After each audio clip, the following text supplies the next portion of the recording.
Okay.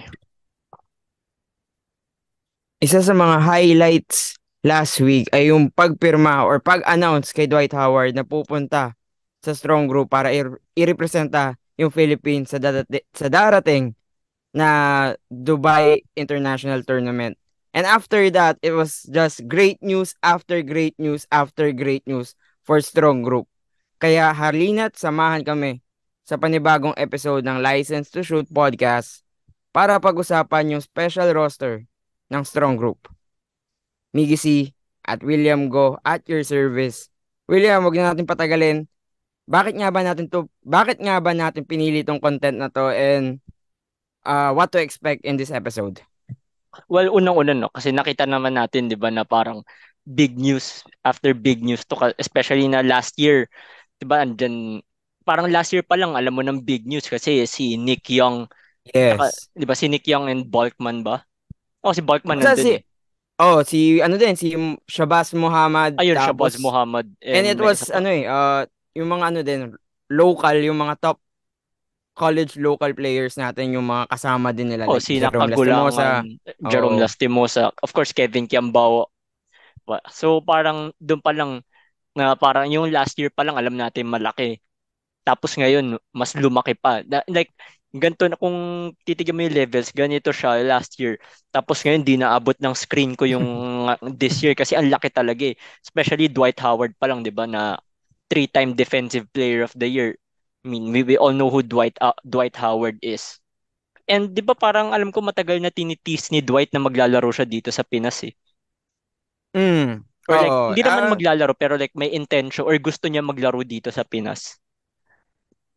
I think it's because of parang nandun na siya sa point ng career niya na na it's becoming of like a fan service din. Parang syempre nandun pa rin yung goal niya to Oo. para bumalik sa NBA, pero at the same time nung year niya sa Taiwan, parang fan service eh. It was just parang every game was a showtime for Dwight Howard dun sa Taiwan. Oo, 'di ba Pero parang mas nakikita na ngayon habang naghihintay siya and while also working his way back to the NBA again. Parang yun yung fan service na parang gusto niyang mas mag-connect sa mga fans niya all over the world, especially dito sa Asia. Pero wait lang, time out lang muna tayo. Ano muna, bakit natin to pinili tong episode na to? And it's because yun nga, strong group, sabi mo nga, ang daming ginawang big news after big news. At yun yung susubukan natin ipag-usapan dito sa ating episode. Pero at the same time, what to expect is syempre, itong episode natin, it's all about our reaction of yung mga big news na nilabas ng strong group athletics from the last week hanggang actually ngayon may malaki din silang balita na malamang pag-uusapan natin yan. Pero yun nga, gusto lang din namin sabihin dito sa podcast namin na yung Strong Group Athletics, meron sila talagang official Facebook page kung saan nila nilalagay yung mga big news nila, and at the same time meron din silang podcast na alam ko may all-star podcast silang niluluto dun sa kanilang Mm. official Facebook page. So yun din nauna kayong makapunta dito, yun puntahan nyo din, and kung napadpad kayo dito, gusto lang din namin sabihin na etong pag-uusapan namin, it's mainly our reaction dun sa kanilang mga big news na as a basketball fan, sobrang nakaka-hype kasi. And sobrang Mm. nakaka-excite yung campaign ng Strong Group for yun dun Mm. sa Dubai. At saka yun nga, we also chose this content din to parang provide at least for the two of us na sarili namin, kumbaga outsiders perspective. Kasi syempre yung Mhm. podcast nila, what goes on inside the camp, 'di ba? Tapos yung Kumbaga, sa atin, kumbaga yung mapapanood mo doon, legit na like kung oo, ano yung news. Kumbaga may hinint sila talaga, mas legit pa sa legit yung lalabas nila doon oo. di ba? Ito So, parang mas opinionated to na parang ano yung tingin natin like yun nga parang outsiders point of view lang tayo dito, hindi yung parang doon. Kung gusto niyo syempre yung deep information na ano, yung talagang legit yun. Tulad nga ng sabi niya, mas legit pa sa legit, 'di ba? Yun yung makukuha natin sa ano. And honestly, nung sa kanya ko lang din nalaman na magkakaroon ba daw sila ng sarili na ng podcast. And kahit ako na-excite na uy, parang mas ano sila, parang they're kasi willing parang to, 'di ba hindi parang ko pa hindi, yung mga inside info sa camp, 'di ba parang tulad nga nung ano, yung kay Mikey Reyes, 'di ba, since when he gets interviews sa mga episodes niya dati, 'di ba? Parang nakakuha tayo ng insight kahit papaano mas nakakuha tayo ng inside info sa players like yung journey nila, 'di ba? So parang it may konting similarity sa vibe na ganito pala nangyayari sa camp nila na parang hindi masyadong ipapalabas sa media. Oh, tapos ano din yan yung i-check ko lang kasi alam ko yun, may nakita kong post, may pinapahula pa sila yung mga parang host nila sa podcast. Ang daming mga clues, ang daming mga parang basing dun sa clues yung mga guest din nila dun sa podcast na niluluto nila, mga bigatin din eh. So, kung ano man yung mauna, kung itong episode man na to or yung podcast nila, puntahan nyo pa rin. I think that will Oo be naman.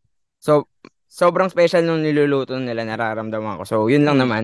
Lalo So, going na back, madaming marites dito na gusto mangyari ng malaman yung nangyayari inside the camp, 'di ba? mhm. Oh. So, yun. Balik tayo. Pag-usapan din natin ng fully itong sila Dwight Howard and umpisahan muna natin dun sa roster ng strong group is yung mga reinforcements, yung mga import na dadalhin nila kasi sobrang mga mabibigat. Hindi lang si Dwight Howard yung nailabas ng balita pero syempre yung ating naturalized import or naturalized Filipino na si Kuya Andre Blatch is maglalaro muli para sa Pilipinas and then samahan mo pa ng former Si Thunder player na Andre si Robertson. yes, Uy, Andre na-shutdown Robert niya si Curry in one game nung uh, sa OKC 2016 Golden State. Oo, ay yung basta 2016, yung yung last season ni KD. tapos yung din si Mackenzie Moore din silang apat yung na yun, dumating na dito, tsaka kahit pa paano nakapunta na rin sa ensayo. So, kasi na-update din ng strong group yun eh. So, nakita ko din yun.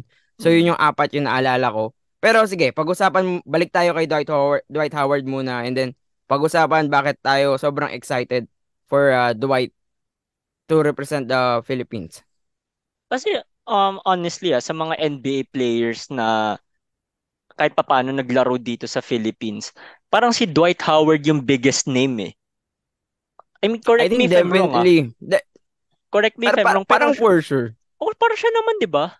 Oh, kasi last year si Nick Young. Nick Young. Oh, hindi kahit like in the past, hindi lang sa strong group like yung mga guys, kahit si Jordan Clarkson, obviously mas malaking pangalan si Dwight. Tapos sila lang naman eh. 'Di ba? So parang kaya yun talaga na actually sa lahat ng mga NBA players na naglaro sa Philippines, 'di ba? Parang si Dwight lang yung masasabi natin na legend, NBA legend, Oh, ay 'di siguro ba? on the way pa lang, 'di ba? Hindi Or legend na-achieve niya status. na, legend na yun. Na-achieve. Oo, eh. Sige, sige. Hindi, on the way to Hall of Fame pa lang, pero yung Oo, legend na-achieve na, legend na okay. na-achieve niya na, 'di ba? So, So, yun yung, sige, ayun. continue mo lang. At saka ano din, 'di ba? Syempre, alam naman yung personality ni Dwight, 'di ba? Parang hindi siya yung pagpupunta sa Pilipinas, 'di ba, magtatago sa mga pag iikot gusto ng bodyguard. Feel ko nga siya pa yung gusto na parang siya pa yung gugustuhin na makipag-connect with fans. Tapos 'di ba yung mga pinopost niya sa X, yung dating Twitter sa X niya, 'di ba? Parang yung Jollibee. Mhm. Oo. So, yun parang slowly ine-embrace ni Dwight yung Filipino culture eh. Kaya yun yung parang tayong mga fans, 'di ba, na some like an NBA legend is actually parang willing to try out Filipino culture kasi I mean playing for the Philippines itself is may interest ka in 'di ba, interest in knowing the country, yung culture, 'di ba? So parang doon pa lang it speaks volumes for us na rin eh. And I think ito kasi si Dwight Howard kasi yung yun nga, yung sinasabi ko kanya parang nandun siya sa point ng career niya na gusto niyang bumalik sa NBA pero at the same time kung ano man yung ino-offer sa kanya, he will take it kasi alam niya na parang this is a fan service for for those people who love him when he was in his prime years. And yung pagdating niya sa Pilipinas, alam niya na we're a basketball loving country. So talagang in-embrace niya din talaga tayo. Yun nga, yung pinost niya sa Twitter na yun yung Jollibee. Then meron ako nakikita, hindi ko lang sure kung super legit, pero si Eruption, parang Oo, nakita ko mini-message rin niya yun eh. for collab. So, 'di ba alam mo 'yun? Yung mga maliliit na Nabasa ko rin bagay yun na eh. tingin ko will make Filipinos love him more. Actually, basketball fans l- loves him a lot na already dito sa Pilipinas. Pero yung mga Oo. Pilipino lalo siyang mamahalin sa mga yun nga yung pagyakap niya dito sa kultura natin. So, yun yung isa sa mga aabangan natin for Dwight. Pero let's move on and talk about the other reinforcements of a strong group. And unahin muna natin si Andre Robertson, a former Thunder player. Di ko sure kung nakapaglaro siya sa Brooklyn Nets, pero Oh, parang alam ko naglaro siya, na-sign to, di naglaro. ba? Pero saglit lang. Hindi, parang dumaan lang. Tapos, after nun, wala na ata siya sa NBA. I'm not really sure. No, pero, yun nga. Syempre, kahit ano sabihin natin, NBA player pa rin yan. Di ba tayong mga Pinoy, kahit sino, basta NBA player, tapos pumunta dito sa Pilipinas, parang may malaking investment sa atin yun na, oh, NBA player na willing mag, ano, sa Pilipinas. Diba? So parang yun yung ano natin eh. Kaya kahit papaano. Tsaka syempre, I mean, obviously 'di ba nagiging meme yan kasi lagi ilang wide open threes ang ini-airball niyan. Meron pa nga isang nag-viral nun na ano 'di ba clip na parang si Chris Paul hinahayaan natin, parang hinahayaan niya na lang si Robertson tumira sa labas. Pero kahit sabihin natin may ganong flaws si Andre Robertson. I mean, the talent is there. Obviously defensive ano talaga siya eh, parang more on defense talaga si Andre Robertson eh. So yun yung parang kahit papaano he has something else to bring to the table kasi to Steph Curry nga na shutdown niya nun eh. Yeah, and think yung excited ako kay Andre Robertson is yung defense niya kasi yun naman yung calling card niya eh. So, coming here and playing for strong group, yung kung paano niya gagawin yung defense nandiyan na eh. Paano yung lalabas yung kahit pa paano yung opensa niya. Or kung hindi man lumabas yung opensa niya, I think he will act as someone like a glue guy for strong group. Especially knowing na napakadaming offensive firepower nitong roster nila with Dwight and yung mga pag-uusapan pa natin mamaya. Pero yun, Andre Robertson, former NBA player. And ako, mahilig kasi ako sa defensive player. So, talagang excited din ako for Andre Robertson. Pero now we move on. Medyo mabilis lang kay Andre Robertson kasi I think yung pinaka-highlight talaga ng NBA career niya was yung nakilala siya bilang parang Steph Curry stopper for a while and his defense calling Perimeter card pero defensive, uh, perimeter defense to be specific. yung perimeter defender na skill ni Andre Robertson dun siya nakilala. Pero yung offense hindi siya sumikat dahil doon, naging meme pa nga siya. So, kaya siguro din hindi siya parang hindi din siya masyadong naging matunog. Pero for like Mm. for fans who loves defensive players like me, I think sobrang na-appreciate ko siya and excited ako sa papakita niya for for strong group. Pero now we move on to the next one and ito hindi masyado super kilala pero parang wait lang. Nakapaglaro na to sa Pilipinas 'di ba? Si Mackenzie Moore for TNT, TNT TNT. Nung 2021. yung Tama ba? after bubble, yung first import conference pandemic. Siya ata yung binubu ng Hinebra noon no against nung ano quarterfinals matchup nila. 'Di ba yung kada Pero hawak ng bola. hindi ko to na super natutukan nung nag TNT stint to. Napalitan ba siya or like hindi lang talaga nag-progress si TNT nun? Alam ko medyo down year sila nun eh. Or like down conference sa kanila yun eh. Hindi ko masyadong ma-recall. Pero alam ko nag-TNT nga yun. Kasama ni na Mikey Williams. 'Di ba? Yun yung season na Mm. yun eh. Oh, yung Teka, nakita ko confirm ko lang ah. Sige, Hindi, go yung lang nakita ko kasama niya si Williams nga dun kasi yung highlight parang naririnig ko si Mikey Williams dun sa play-by-play na highlight ni Mackenzie Moore. So, kasama niya si Williams nun. And parang din to nakalaro din to sa EASL EASL. for Token Text nung yung unang stint nila nun. Pinalitan So, pala siya. 3 games lang siya sa TNT nun. Pinalit na siya ni Glenn Ray. Hindi, joke lang. Hindi, hindi. Glenn Royce 2017 yun Oh, eh. sorry. Hindi, Yung hindi. bad boy mo. Hindi, ano, pinalitan siya ni Aaron NBA Fuller. player din. Ay, hindi. Okay. So, yun. Pero, eto, to be honest, looking dun sa mga konting highlights niya na nakita ko lang din. Ano tingin ko magiging parang shooter kind of role siya. Medyo larong import in the sense of PBA level yung gagawin niya. So yung iba medyo, yung ibang mga imports na pinag-usapan natin NBA caliber. Si Mackenzie Moore, not sure if ever nakalaro siya sa NBA, pero sa nakita ko parang undrafted siya. So, pero at the same time, still, import kind of level will provide scoring for the Philippines. And baka ito yung magiging ano natin silent assassin. Kasi napakadami nating pangalan dito. Oo, Daming parang mga sikat. know your role type of player. Oh, pero at the same time baka siya yung manggulat or yeah, silent assassin for strong group sa dadating na Dubai tournament. Kasi ang daming nating sikat diba? Just Dwight Howard, Andre Robertson, and then si Andre Blatch. Baka ito yung mga hindi masyado hindi tawag doon, matu hindi mabigyan pansin ng scouting report ng mga kalaban. So, definitely, baka siya yung gumawa on some games. And baka Mm. magulat din tayo for Mackenzie Moore. But now we go to Andre Blatch, our naturalized Filipino and played for Gilas Pilipinas 24 nung World 14 Cup. and 19. Oh, Oh, dalawang World Cup siya. dalawang World Cup, and if I'm not mistaken, ito yung first time bumalik since 2019 para maglaro sa Pilipinas ni Hindi, Andre naglaro siya. Alam Blatch. ko naglaro siya last year sa strong group din eh. Okay, okay. So kung check natin ulit yan kay Andre Blatch. Pero ito, babalik si Andre Blatch. Ano yung ini-expect mo? Well, ang question, no, I mean, same as si Andre Robertson din. Ang question, na kasi isa sa mga key takeaways na nasa isip ko is, are these players still in shape? Yun yung ano eh, yun yung tanong natin. Kasi si Robertson after NBA, hindi ko na alam kung saan naglaro, if I'm being honest.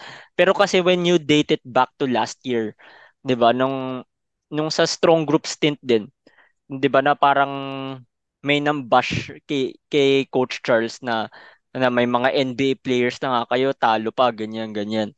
Pero sabi ni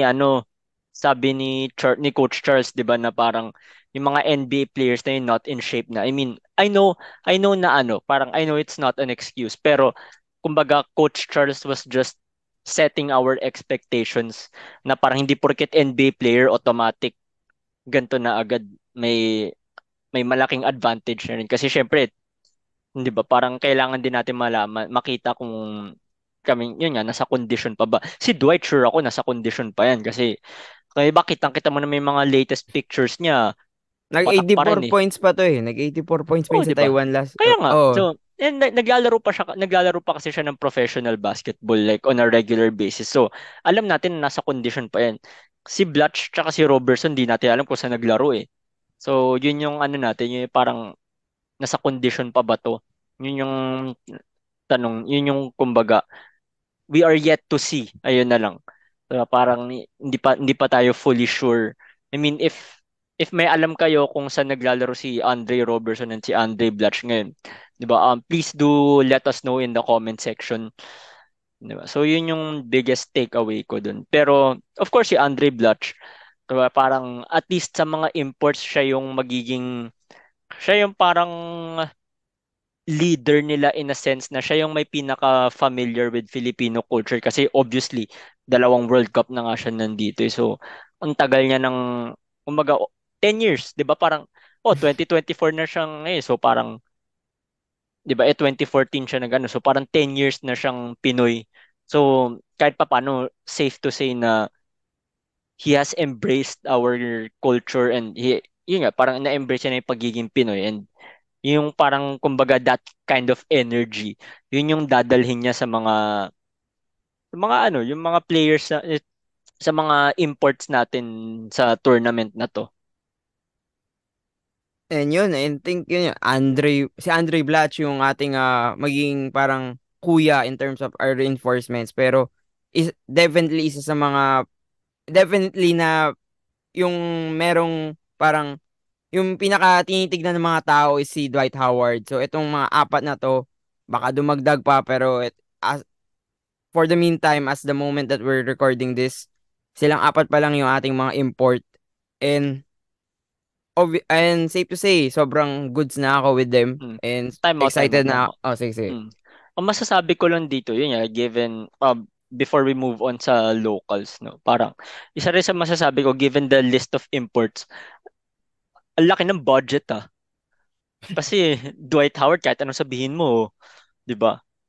Tsaka si Robertson, hindi man nag-max contract sa NBA si Andre Robertson, pero, nakatikim yun ng NBA money. Tsaka si Andre Blatch, di ba? So, para for them na mapapayag mo dito, na kahit sabihin natin na parang hindi na sila yung parang they're way past their primes na. Kaya there's still big names na para mapapayag mo, 'di ba, na kailangan malaki ang offer diyan. Definitely, pero at the same time, nagawa na nila kay Swaggy P yun last year. So parang di na ako nagulat Pero with, iba yung legend eh. oh, totoo naman. Pero si Dwight Howard kasi para sa akin nga parang at the same time, parang for me, nasa level siya, nasa point na siya ng career niya, parang kung pwede siya mag-fan service, di ba? Give back to the fans na Yun nagmahal sa din. kanya. So tingin ko isang factor din yun bakit pumayag si Dwight Howard na maglaro dito. Hmm. Di ba? Kung bukod dun sa sinasabi mo ng big cash na definitely malaki nga yan. Yung ano din, yung alam niya din na ano na we're a basketball loving nation.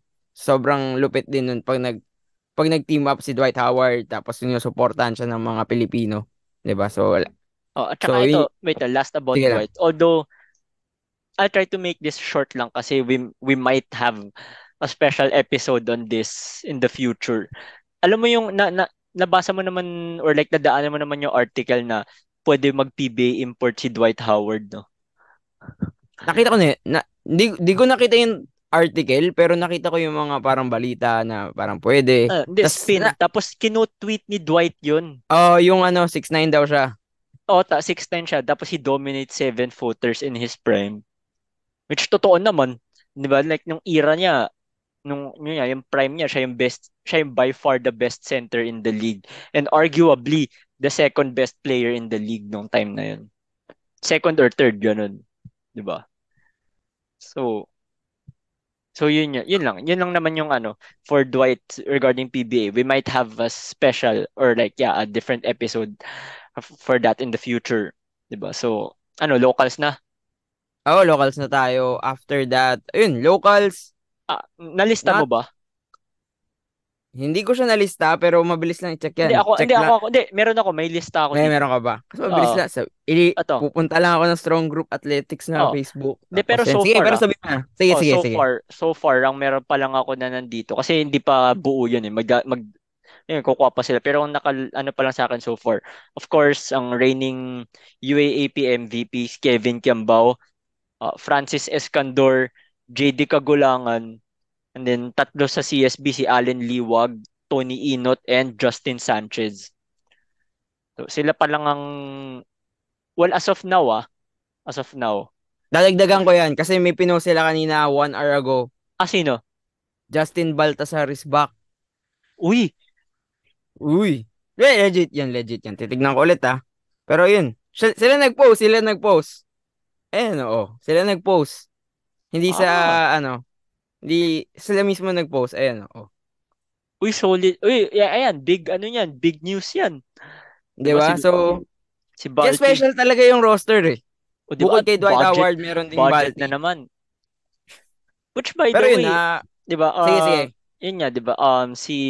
Yun nga, sa locals, 'di ba? Napansin before we dig deep to them na technical, no.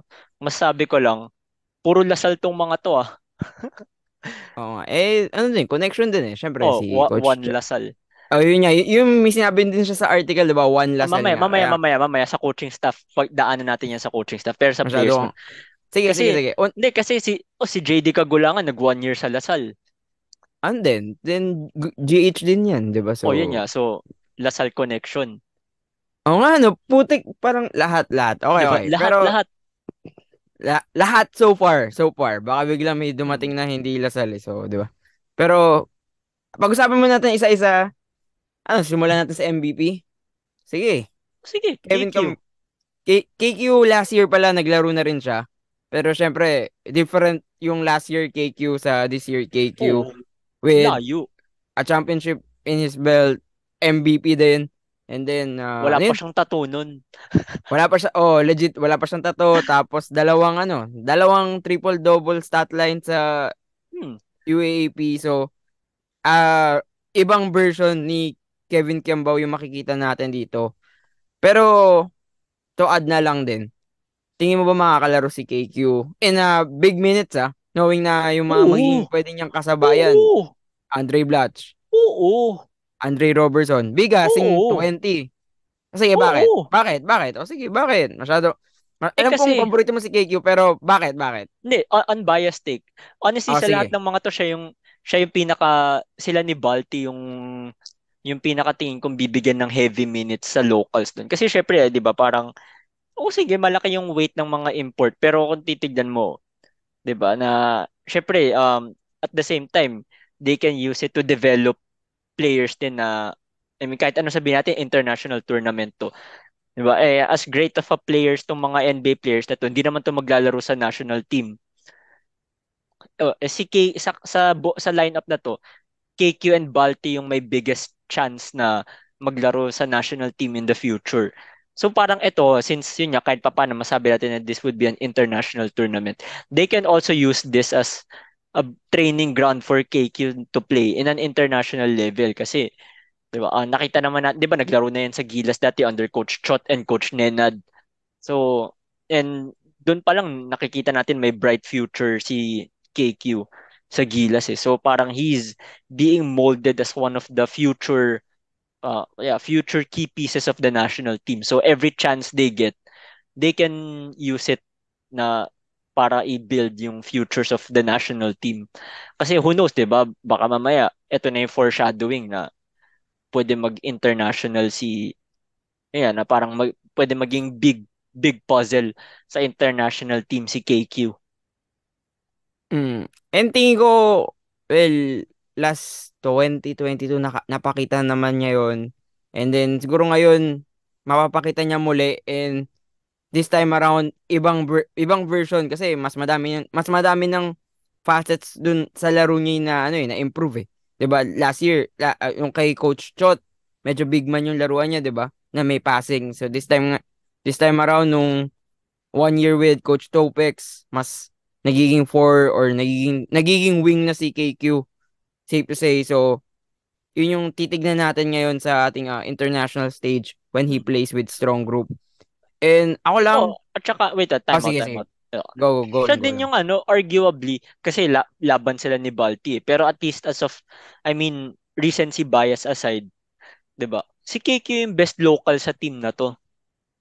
So, syempre, ano, bibigyan din siya ng bigating playing time, 'di ba? Kasi parang, syempre, gusto rin naman, I mean, obviously, mga import natin, malalaking pieces yan. Pero syempre, 'di ba, si Coach Charles, gugustuhin niya rin na bigyan ng break yung mga locals.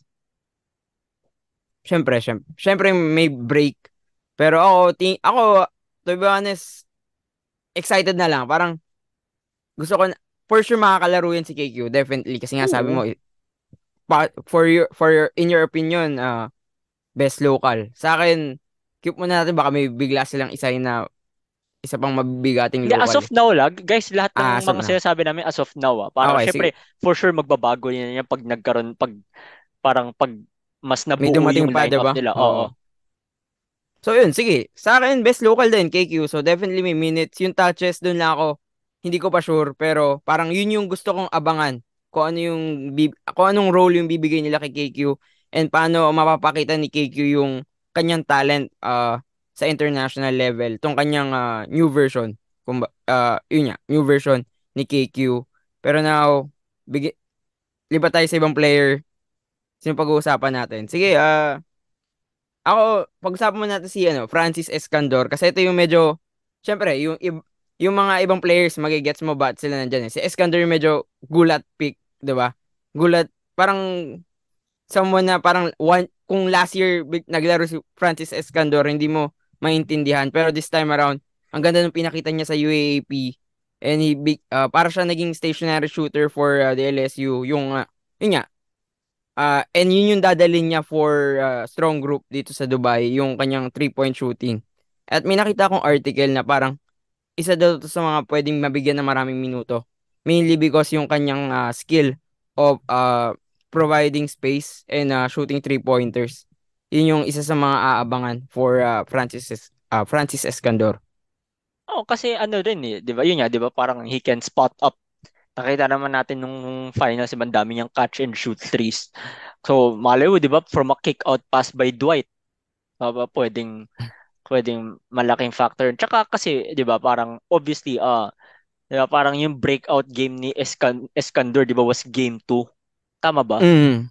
O, 'di ba? Tama. Game, Nung, game 2 hero siya eh. Hindi ko sure kung best Oo. player siya ng game 2 Siya, pero siya, siya, siya, siya. malupit siya ng game 2. Yun Yun nga. lang. Siya top scorer nun eh. 'Di ba? Yun yung breakout game niya. So parang from there on, 'di ba, na may ano na parang unti-unti nang lumalabas yung potential niya.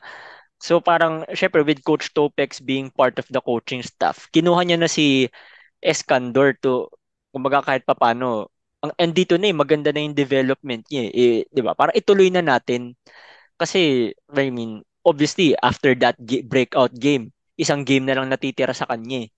So, Mm. 'di ba? So parang 'di ba parang medyo hindi naman sayang pero parang yung momentum kasi titigil ng konti yung momentum kasi after game 3 tapos na yung season eh. So where would we pick up tapos hindi pa nga sure kung maglalaro pa siya sa 87, 'di ba?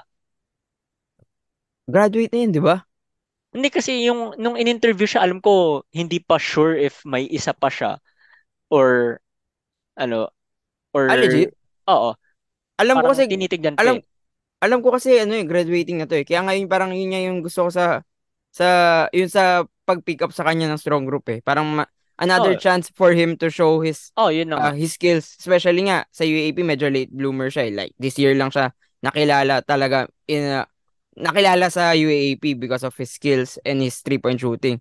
So etong parang additional stint with strong group yung ano eh, parang chance for him to ano yun, yung patasin lalo yung stocks niya Yun na when nga. he goes pro. Hmm. Pero, Yun nga. So parang okay, just in case na ano nga talaga na confirmed na wala ng playing year sa kanya.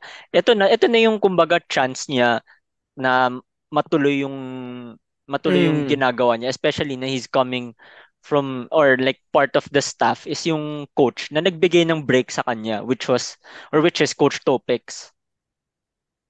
and yun nga uh, si Francis Candor talagang last year natin siya mas nakilala. So, parang medyo bitin. So, etong stint na to sa January, yung parang magiging additional opportunity for him to showcase his talent and I can't wait for it. Pero, pag-usapan naman natin, ibang player naman, and tingin ko eto, medyo similar kay Escandor kasi eto, hindi din sure kung maglalaro pa for 87 si JD Kagulangan. Oo, yun din. 'Di ba? Isa pa to sa mga eto ang alam ko na may parang possibly 1 year pa with Hmm. UAAP because of Kasi parang loophole. yung loophole. Pero kasi 'di ba parang may sinabi na baka daw hindi niya nalaruin. Pero parang si Coach Gold ina-assure niya pa na ay di pa kami nakakapag-usap pero alam ko maglalaro pa siya. Well, yun yung sa huli kong nabasa. I mean, I'm not Mm, sure if nag-unfold na yung may mga nag-unfold na balita. Pero yun nga, si JD, parang siya yung feel ko magiging top point guard nila ngayon sa team na to. 'Di ba? mm. Tapos so parang siya yung stabilizer. We all know who JD is. Especially yung jump niya.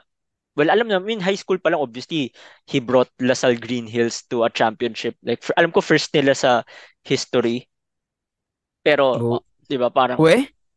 Hindi ba parang championship ano na talaga ang ano nun? Isang hindi, bigating program na GH nun. pero sila yung champion. Oh, 'Di ba? Alam oh, mo yun yung first champion nila eh. Na parang always falling short, 'di ba? So, yun nga, na parang, obviously, tapos when he went to LaSalle Taft, 'di ba, parang, sinabi niya rin, dun bumaba yung kumpiyansa niya kasi, kasi 'di ba parang naano dami siya. niyang kasabayan nun. Oo, kaya he wasn't able to get the minutes. Tapos pumunta pa si Evan Nelly that off season after ng rookie year niya. Si Evan Nelly, he was the best point guard sa NCAA nung when he went or when he transferred to LaSalle. So mas madami na naman siyang mga kalaban. Kaya parang ayun, he bet on himself, went to UP, and he was able to pick himself up there, 'di ba? Na parang he hit the game-winning shot nung to Time out, give time out. UP. Oh, Sinabi mo kasi, di ba, Evanelli. Parang sinasabi ko, looking at this roster, parang maganda ilagay dito si Evanelli. o nga no. Yun nga Di rin ba? eh. Kasi Kasi, wala pa siyang team eh. Hindi tayo sure kung may international offers kay Evanelli. and then ano lang sorry. Dito ko na rin pag-uusapan. Actually, tamang-tama lang naman dito yun. In terms of point guard spot, parang may gusto pa akong idagdag. Parang pwede pa sila magdagdag sa kanilang point guard spot. 'Di ba? And tingin ko yung Evanelli bagay diyan. Oo, kasi stabilizer. Siya yung taga-lob pass kay Dwight. Bro, ang ganda nun. Mm. Sige na. Balik kayo kay JD. Kasi Okay. ano lang yun fantasy lang yung Evanelli Hmm. pick, 'di ba? Baka magkatotoo, pero wala tayong You never alam. know. So, Wala pa tayong balita. antayin lang natin. The LaSalle Baka, connection is there, di ba? 'di ba? Yeah, so, Possibly, pero wala. hmm, Nanghula lang ako. So, yeah. going back to Tapos, JD. ayun din, si JD Kagulangan. Tsaka obviously, alam ko sila lang ni KQ yung locals na babalik from last year's team. Tama ba? Hindi ko sure hindi ko masyadong nasubaybayan yung last year. Kasi ang alam kong point guard nila last year, JD, Jerome. Jerome, tsaka si Jacob Oo. Lau. Ah, okay, okay. Oh, Ang naalala ko lang si Jerome to be honest. hindi Tapos ando si si JD. Jacob, hindi ando si Jacob Lau kasi nabasa ko yun parang may fan or may basher na pinatulan si Coach Charles na parang bakit daw nandyan si Jacob Ah, Lau. Tapos para sabi ni Coach Charles na siya may-ari ng team eh. Kung gusto niya maglaro, wala tayong magagawa dun. So yun tama yung naman. ano eh. Yun nga yung pagkakaalala ko. Kaya anyway, going back. So yeah, si JD, he could be the top point guard ng sa team na to. And yeah. We know what he can do. He can stabilize the floor or like the offense ng team. So parang siya yung magsa-stabilize sa ano nila. Like pag nagkagulo-gulo, kumaga siya yung bibigyan ng tiwala ni Coach Charles for ano. Yeah, for ano, parang ano ba yung tamang na parang yun, stabilize kung nagkakagulo. So yun, from, well, basically, from JD ko kagulangan na possibly na pwedeng maging top point guard for strong group. We go on to the next batch of local players. Ito medyo isama-sama natin tong tatlong to. Mainly because maglalaro sila para sa isang team next year or this year in September or October Mm, for CSB. At si yan season yung mga 100. players ni Coach Charles, sina Allen Liwag, Tony Inot at Justin Sanchez. So, eto, meron ka bang mga like idea with these players Honestly, for hindi nga. Hindi ako masyadong nakakanood ng NC, di ba? Pero wait lang, okay, since konti lang naman yung input ko. Sinabi rin ni Coach Charles, like, I read the article kasi, as to yung kinuha sila. Parang sinabi ni Coach Charles na part of it din kasi is, yun nga, he would develop those guys na, especially na maglalaro sila sa season 100. So kahit papaano, di ba, na parang, yung development nila, agahan na yung development nila. Not just for CSB pero kumaga for themselves for the players na rin naman like yung development nila 'di ba agahan na yung development and it would start by letting them play sa strong group. by the way, bago ko sa pag-usapan, 'di ba si Gozum last year? Naglaro Last year siya. din, 'di ba? Tsaka si Oxon. Tama ba? Oo. 'Di ba? So, yun, parang pwede ding yun nga, si Oxon KBL import na ngayon. So parang ito din yung opportunity for them to be recognized with other international teams out there, 'di ba? So, yun lang. So balik tayo sa tatlong CSB. Sa akin medyo napanood ko to si Allen Liwag. Ito nga yung ano galing EAC to So, and si Tony Inot din. Tony Inot and Justin Sanchez galing sa San Beda. And what I can say about these three is dahil sila yung tatlong kinuha galing sa CSB roster, feeling ko baka sila yung maging main core talaga for season 100 ng CSB. Oh, kasi Itong wala na si tatlong to. Will, 'di ba? Oh, wala na rin natin si Miggy tsaka si ano. Oh, si Okson wala na. Wala na rin si Nasa Oxon. So, yun nga. KBL na eh. So, itong tatlo yung magiging possible core of CSB. Pero at the same time, kung ano yung napansin ko, punong-puno na rin tong experience tong tatlong to. Kasi syempre, redshirt year nila season 99. Pero naglaro na yan sa MPBL, sa Phil Basket, sa correct me if I'm wrong, pero parang PSL din naglaro na rin to. Si Basta yung Tony mga Inat nga. mid-pro, as they call the mid-pro leagues, 'di ba? So Naglaro yun, na dami sila. na nila experience doon. So itong tatlong to, medyo syempre mas tataas yung level with them playing in Dubai. Pero at the same time, this is at a very good time for them to absorb all of the learnings and development, especially nga magiging kakampi nila mga former NBA players. And then yung mga locals na kakampi nila, yung mga champions in UAAP. So hindi din talaga to hindi din biro yung mga magiging kasama nila. So, para ang magiging sponge sila dito sa stint na to. Na they will absorb everything, and syempre ang gusto gusto ng CSB community and even Coach Charles is makuha nila yung kailangan nilang makuha, and then ma-apply nila yan for next season. Yun din, no. Yeah, actually, sinabi niya, 'di ba, parang kakasabihan ni Coach Charles na parang for develop one of the reasons as to why na line up sila is for their development. So, yeah, parang doon din natin nakikita na may big plans si Coach Charles for them na hindi lang siya yung actually hindi nga 'di ba hindi nga sila yung pinirata lang. Kumbaga ano sila kasi si Coach Charles nagsabi like yung mga transferees ng CSB hindi naman lahat yan na or most if not all hindi naman niya yung kinausap nila na oh lipat na lang kayo sa amin. Kumbaga umalis muna sila sa team nila or sa school nila, naghahanap ng malilipatan and then kinupkup sila ni Coach Charles.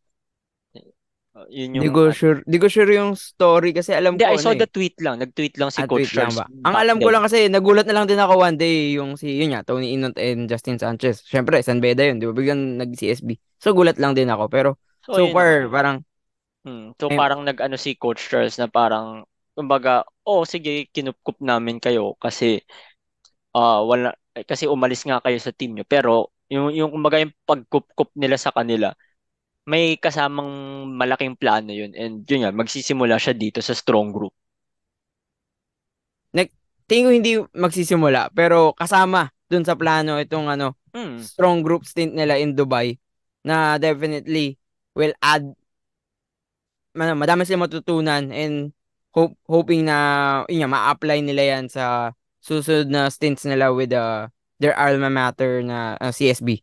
Pero now, pag-usapan natin yung kakapasok lang na local, yung kakabalita lang within 1 hour ago, which is si Justin Baltasar. So, medyo bilis na lang natin, pero gaano ka ka-excited na si Justin Baltasar maglalaro ulit muli sa international stage? Sobra excited. I mean, like, walang bias to dahil Dagala sala. Pero, I mean, alam naman natin kung si Balti, di ba, ever since he started playing for Coach Tab sa Gilas, di ba, na sipin mo 6'7", 6'8", biglang wing, di ba, na ano, so parang, nung pa lang alam natin na may bright future si Balti, like, individually. Tapos, kaya nga, di ba, after bagging a third mythical team sa UAAP for Lasal, 'di ba?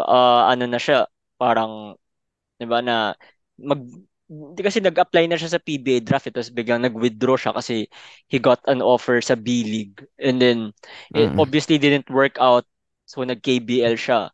Pero sa KBL, 'di ba? Mas lalong hindi nag-workout kasi naging controversial. Huwag na natin balikan.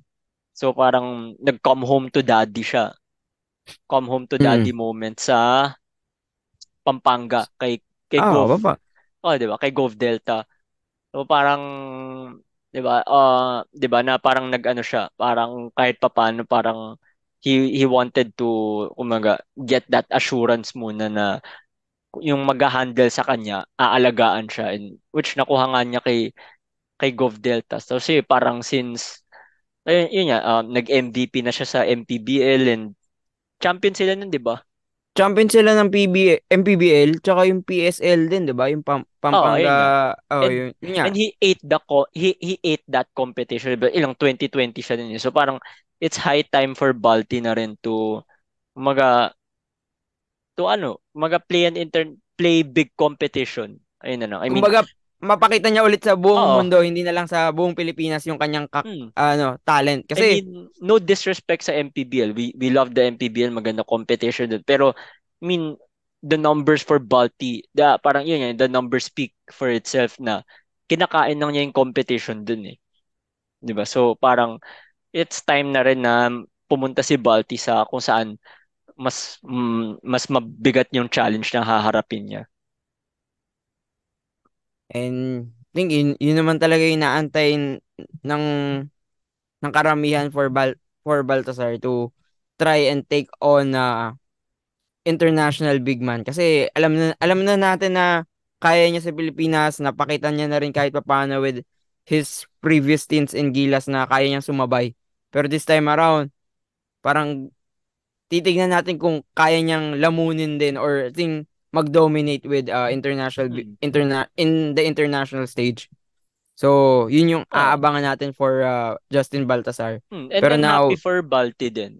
Wait, sorry, last na for. go lang, go lang. I'm happy for Balti din kasi yun nga after ng pinagdaanan niya, 'di ba? Mula nung I mean, yung life after UAAP ni Balti, 'di ba? Parang sobrang shaky, especially yung parang yung two of the biggest foreign leagues na kung saan pumupunta ang mga Pinoy hoopers natin. Na parang hindi maganda yung naging turnout eh. Diba? And now, na parang after nagpaano muna siya, like he sought for security sa, kumbaga, daddy nga niya, which is si Gov Delta. Di ba? Na parang tatay niya na rin yun eh. Di ba? So, parang after that, di ba, na pwede na siya uling, kumbaga, about time na rin na parang alis muna siya sa ano ni daddy na parang ano muna ako o sige explore ulit ako yung kumbaga ganong klaseng uh, vibe or like yung feeling.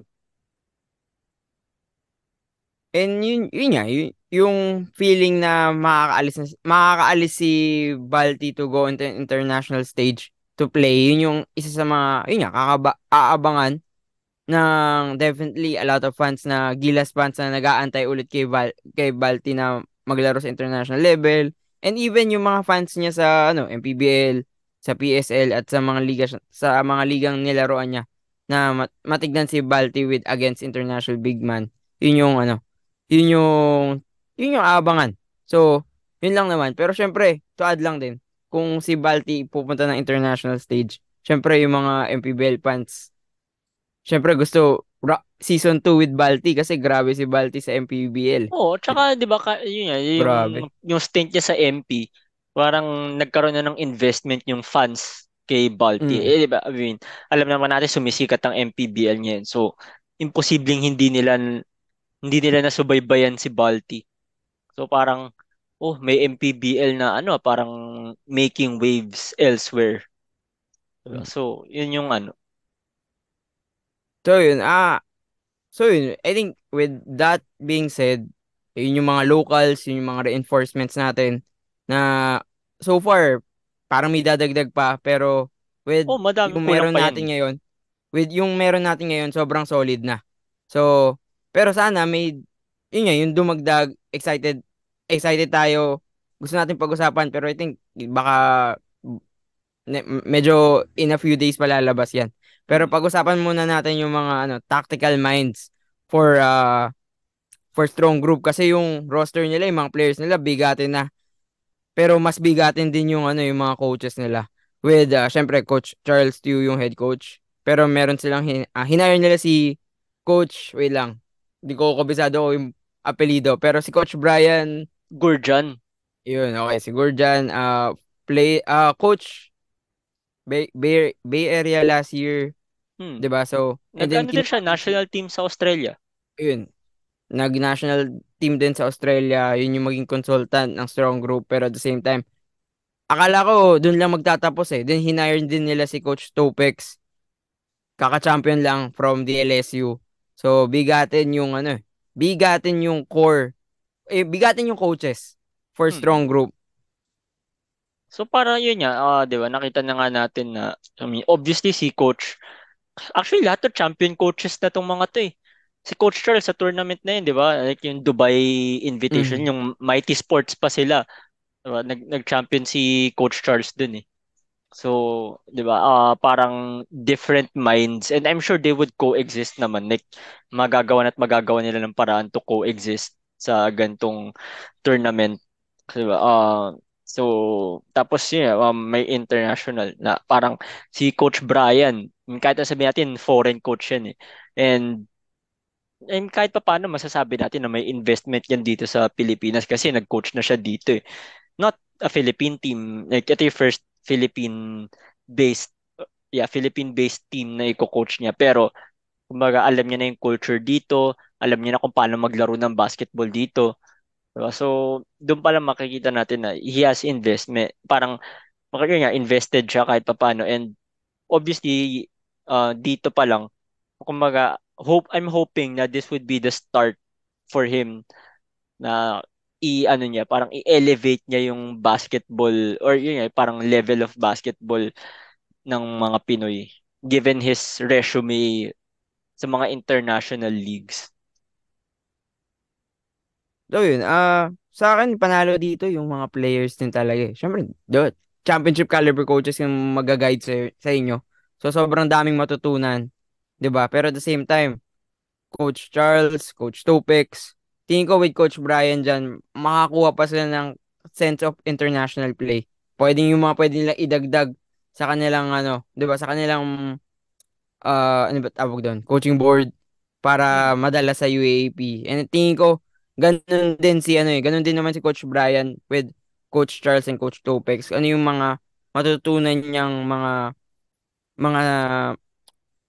yung pag-coach ng mga college players. Think dun siya makakuha ng mga ano, knowledge from Coach Oo, Charles and Coach Topex. especially si Coach Brian, sanay yan, puro pros ang kino-coach niya eh. Mm. So, So parang, yun. ayun na, yun nga, I mean, like, it's definitely parang sobrang special and sobrang exciting itong project na ginagawa ng Strong Group team for their Dubai Invitational. And hindi pa sila tapos. So hindi pa sila tapos. May Oo, mga players pa tayong malamang hindi pa natin nahuhulaan, hindi pa natin nalalaman kung sino man 'yan. Pero sa pagkakalam ko nga may darating pang isa. Kasi parang alam ko may nagsabi sa atin dalawa eh. So ngayon naglabas na si mm. Balti. So baka yung isa pa yung hindi ko pa kilala. Basta So if yun. ever ito ano hindi daw totoo yung kay Mikey Williams ha. So far. Hmm. Or legit na ba? Hindi nga daw eh. Ay, hindi ba? Ako parang feeling ko baka, ewan ko. Hindi ko Hindi, pa, tanong papayagan ba ng TNT? may ganun pa bang ano Oh, yan, pag si clearance Man. eh. So yun. Kasi yung rights niya ano eh. So by the way, rumors, so yung lumabas kanina siguro, may nakita din ako kanina eh. So rumors lang yun. Possibly possibly true, possibly not true. Pero so far, ang totoo dito is yung mga nilabas ng Strong Group Athletics na sa Facebook group nila. So, ay, Facebook page nila. So, yun yung for sure. So, yung mga pinag-usapan natin kanina, sila Baltasar, sila Kiambao, JD, Dwight, uh, Andre Blatch, and yung mga players na maglalaro for Strong Group. Definitely special na yan.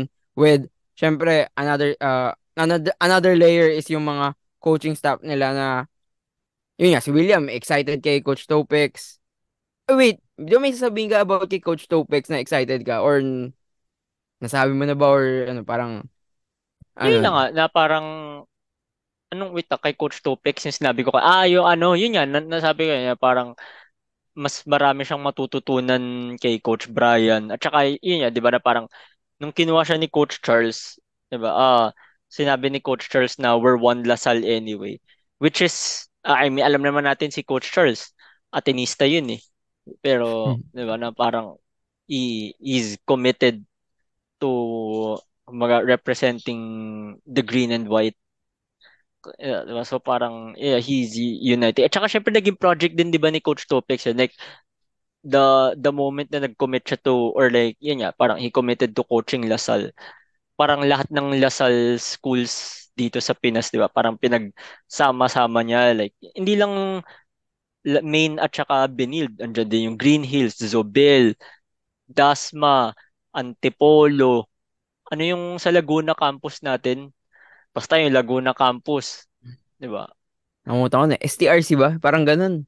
Tama ba? Oo. Ewan ko. Something Mm. like that. So yun. So yun, special players, then another layer, special coaches, and we have a special group in Strong Group Athletics na magre-represent for Dubai this January, if I'm not mistaken. January or like, basta this year, mga around, yun nga, wait lang, double check. Sige, double check mo kung kailan magsa-start yung tournament nila. Pero yun, yung parating na sobrang lapit na tournament ng Strong Group, yun yung aabangan natin. And if umabot kayo dito sa point na to, please like, share, and subscribe. And yun, ulitin ko lang ulit lahat ng mga pinag-usapan natin dito galing sa Strong Group Facebook page. And may parating silang podcast na niluluto. So, kung ano man yung, yun nga, kung gusto niyo ng updates din, dun kayo tumingin. Basically, this episode was for our reaction and kung gaano kami ka-hype sa darating na ano na stint ng Strong Group sa Dubai. So that's it for our License to Shoot podcast. Miggy C, kasama ko si William Go. And William. until then, take it easy, stay safe, have fun. Guys, enjoy tayo ah.